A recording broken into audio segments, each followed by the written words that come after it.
All right, guys, it is a major weekend in May. We've got the PGA Championship, probably of the four majors, the least enthusiastic, the least exciting for the fans, and maybe even the players. But hey, a major is a major. They're over in Kiawah Island, which is the ocean course, and it is a Pete Dye course. I'm not a Pete Dye fan. I think his courses tend to be a little tricked up. And a lot of the problems I have with Pete Dye is you need to hit the ball in an exact spot. If you miss that spot, oftentimes it is just extremely penal. I like a golf course where you have options where there's a risk reward. I don't like the architect to basically tell you where you need to hit it. And if you don't hit it there, you are basically screwed. Sometimes even you can hit good shots on Pete Dye golf courses and find yourself in trouble. So I don't particularly care for Pete Dye courses. I think the players, a lot of the players don't really like playing Pete Dye courses. So we do like to find guys who they're mentally able to do it. Rory's a guy who's the favorite this week, has won here at Kiawah. He's mentioned something about that before, where it's just like he's come to grips with Pete Dye. He says, I like Pete Dye courses, but I like them once in a while. So that's what we've got going on this week. It's also going to be the longest golf course ever in a major. I believe it's over 7,800 yards. The back nine on the card is 4,000 yards. They're going to have to probably move some of these tees up this week. We've got wind. The wind is always a factor at Kiawah. If anyone remembers the Ryder Cup, which I believe was in 1991, there were just some holes back then where the guys could not even carry the water because of the wind. And back then, of course, guys were hitting the ball a lot shorter than they do now. So it wound up, in a lot of ways, ruining the Ryder Cup, a cup that the United States wound up winning on a longer, missed a 6-foot putt on the 18th hole to give the victory to the U.S. But we'll see how it plays out this week. I mean, it should be entertaining. We could see scores anywhere from 66 to 80. Guys are going to be all over the place. It's going to be a lot of luck. Like I said, sometimes on a Pete Dye course, you need some luck. You anticipate the longer hitters having an advantage because of the length, but I do think you don't necessarily have to be the longest hitter out there, because if you see what these guys are saying, they played their practice round today. A lot of the guys are coming back saying, I hit irons on par fours that I just have not hit before. Dustin Johnson was saying he was hitting 3 and 4 irons on par fours. He never hits a 3 or 4 iron on a par four. Some of the shorter hitters, Zach Johnson was basically hitting a wood on every hole on the back nine. So it's going to be interesting. But I do think the guys who hit it, maybe not the longest or maybe not the shortest, but those guys in the middle who are used to maybe hitting some of those longer irons might actually have a little bit of an advantage over some of the guys who are the longer hitters, who are just going to be forced to hit mid to long irons anyway. Those guys just aren't used to coming into greens with those type of clubs. You've got some of the guys who, like I said, maybe the middle of the road guys off the tee, the middle of the road distance, ball speed type of guys. They may actually feel more comfortable coming into some of these greens with 7 woods or 5 woods. I know Dustin Johnson hits a 7 wood, or some of these guys hitting hybrids into these greens. Whereas, the guys like the Bryson DeChambeaus and Dustin Johnson, Rory, those guys are used to just bombing it off the tee and then coming into these greens with 8 iron, 9 iron, pitching wedge, sand wedge. I mean, that's the game now. The way the game has evolved with the analytics, it's basically said for every 3 yards of distance you're getting off the tee, you can have 6 more yards of dispersion, meaning you could hit the ball a little bit more erratic the longer you hit it. And what we've seen in golf now is just the longer you can bomb the ball, it doesn't really matter if you're in the rough, because these guys are so good. The clubs and the technology are so good that they can hit wedges out of the rough, get a lot of spin on it, and be successful. So that's why you're seeing the guys like DeChambeau just change their bodies and change their games to hit the ball as long as possible. Obviously, the length's going to help, but I'm not 100% sure if we're going to see a total bomber necessarily win this week. You're going to have to be good at your iron play, as always, with Pete Dye, because of the fact that it's sort of target golf. You need to be hitting your irons precise. The putting, it's a major. The putting is always going to be a big deal. So let's just kind of dive in to a list of the golfers. I'm going to give you guys the golfers that I have to win this tournament, and then I'm going to of course, always post my tournament plays for the top fives and top tens over in the Discord channel. So if you're not a part of Discord with the Sports Bet Army, just click down below. There's a link. It's free to sign up, and you'll get the plays for the top 5 and the top 10, as well as a whole bunch of other stuff over at our Discord channel with the Sports Bet Army. So it's well worth it. And again, doesn't cost you anything. And while you're down there in the description, take a look at the Sharp app. There's a link there. It's going to get you to a sign-up page. You can just sign up with your email, and then you're going to get notified as soon as we drop the Sharp app, which is probably going to be right around the 1st of this month. So you'll get an email as soon as that happens. You'll be able to download it, start tracking your bets with it, looking at our aggregator where you can see all the different sports books and what the sports books have. And then we're going to continue. We'll have content on there, and we're going to continue to start updating, adding more tools to that. That's just going to help you become a sharper bettor. So do me a favor, head on over there, just sign up, and of course sign up for the Discord. And while you're looking down below, click that subscribe button. It helps us out. The like button, all that good stuff, helps us out with the algorithm and allows me to keep giving you guys this content. All right, so let's have a look now. The first guy I like here is Jon Rahm.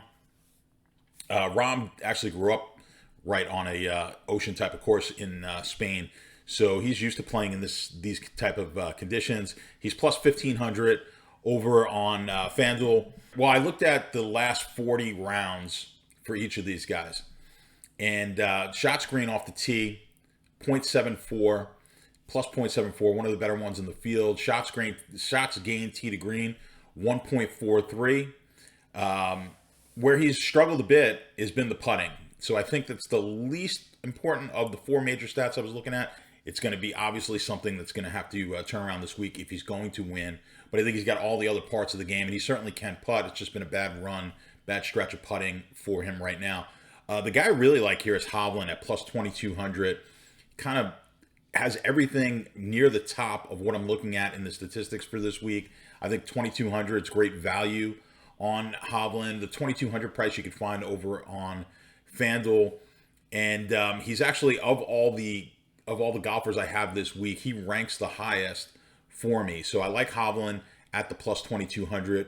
Berger's another guy where his shots gained off the tee has not been nearly as good as some of the other guys here that we have, but shots gained tee to green, one of the better players in the field. Shots gained around the greens, he is second best of all the guys I'm going to throw out there at you this week as a win, and his putting has been pretty good. Shots gained putting, he's plus 0.57 in his last 40 rounds.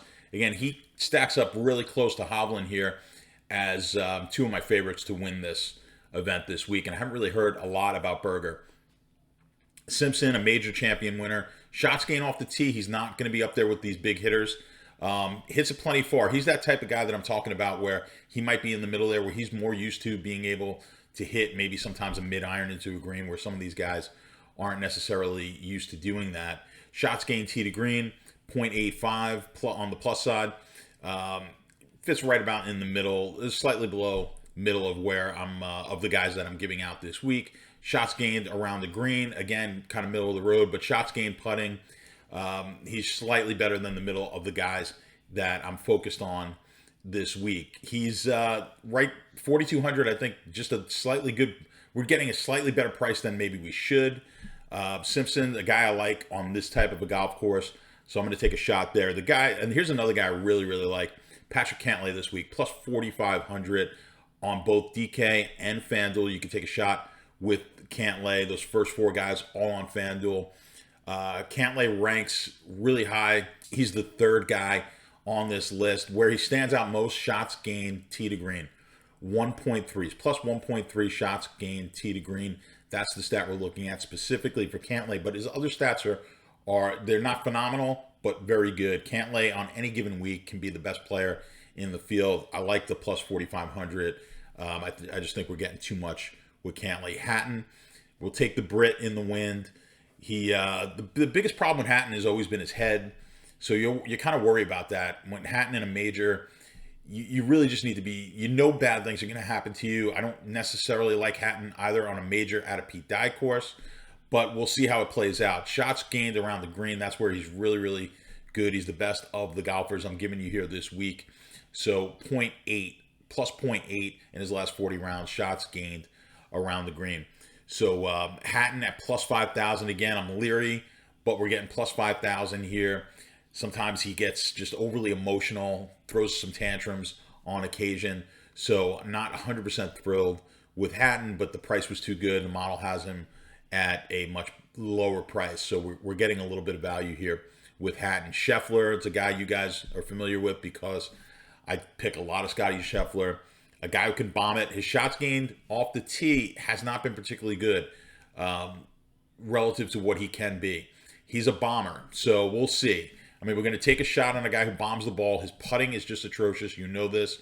If you follow me, he's just not a good putter. But we're going to hope here that he could get away with just being a mediocre putter. We did it with Matsuyama over in the Masters. We knew Matsuyama's downfall has always been his putter. Matsuyama's just an irons type of guy. He's just a guy who just as accurate as it gets with his irons. And we're just always waiting for Matsuyama to have that week where he just puts it lights out. He did so at the Masters, just putted really well, and he won. Scheffler, same type of thing. Doesn't really, he's not the iron player that Matsuyama is, but he bombs the ball off the tee. So we're going to take a shot at a guy here at plus 6,000 over on FanDuel who can obviously bomb it, has played well this year, and we'll see if Scheffler can just putt well enough to give himself a shot, put himself in contention. Now, here's a guy who doesn't necessarily hit the ball long off the tee, but I couldn't pass up on the price. And a guy who has played really well at British Opens, which tend to be windy type of events, Louis Oosthuizen. Now, off the tee, shots gained off the tee, he's just way below all the rest of the guys that I'm throwing out there. But where he shines is with the putter. So kind of the inverse here of Scheffler. I think Oosthuizen, if he could get hot with the putter, he's not going to bomb it off the tee. If he can just be, if the wind is as I think it's going to be, and he could just be good enough to kind of get the ball somewhere around the green and just get hot with the putter, we could see Oosty show up with a big week. I'm not expecting it. Plus 8,500 though. I'm going to take a shot. Here's another guy who hits the ball really well. He's good off the tee. Is Sungjae Im, plus 9,000. You can get that price on DK and FanDuel.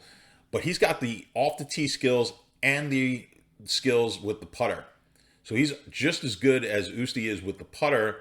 But he's way superior off the tee. So at plus 9,000, he kind of stuck out at me.